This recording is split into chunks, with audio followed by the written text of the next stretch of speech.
Dr. Karen Wetterhahn was one of the brightest minds in her field.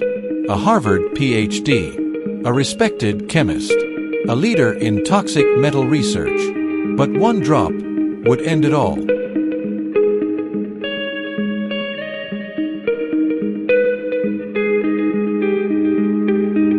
She wasn't reckless. She followed every protocol. Wore gloves, goggles, lab coat.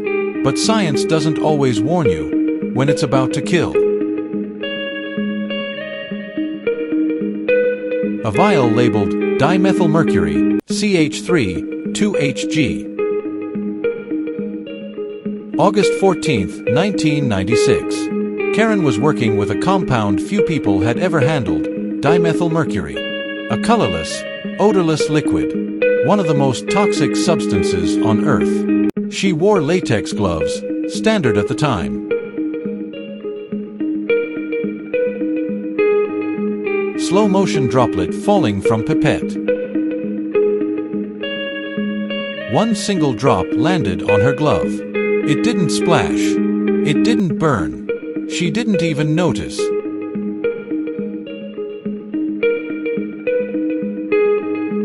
The drop slowly soaks through glove material in microscopic detail.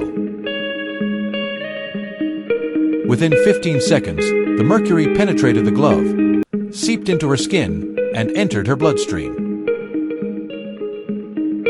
Karen leaving the lab, laughing with a colleague. She went home, had dinner, went to sleep. Days passed. Nothing seemed wrong, until it was too late. Karen, suddenly losing balance. Blurred vision, slurred speech. 5 months later, January 1997, she began stumbling, forgetting words. Her hands trembled. Doctors were baffled. Hospital tests, brain scans. She was diagnosed with mercury poisoning, but not just any kind. Her body was shutting down, her nervous system unraveling.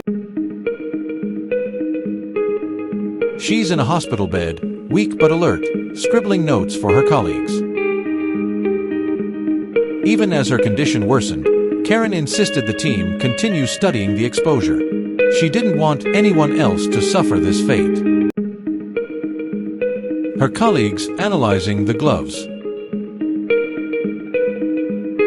Tests revealed the terrifying truth. Dimethylmercury had penetrated her gloves in seconds. The gloves offered no protection.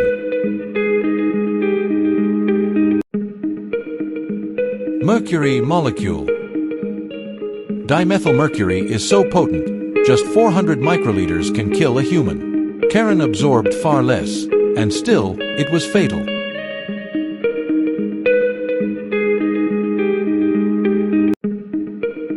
Time-lapse of her deterioration. Her speech vanished, then motor control, then sight. Within months, she could no longer communicate, but remained fully conscious. Family visiting her, her husband holding her hand. Her family watched her fade, knowing there was no cure, no way back.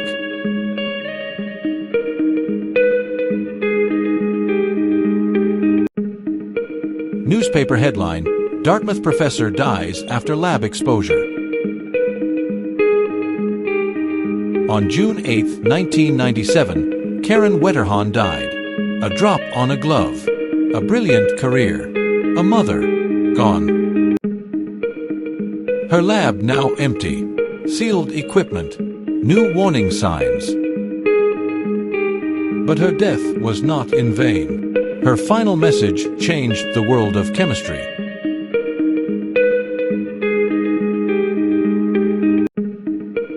New protocols being introduced. Researchers in full hazmat suits. Her case led to major changes in lab safety worldwide. Nitrile gloves. Fume hoods. No more dimethylmercury for demonstrations. Plaque in her honor at Dartmouth. Karen Wetterhahn is remembered not for how she died, but for how she lived, curious, passionate, and selfless.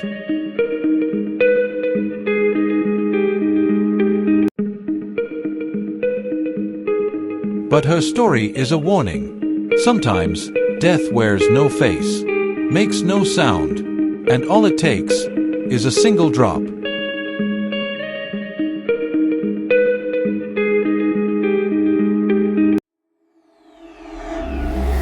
Test tube in memory of Karen Wetterhahn, 1948 to 1997.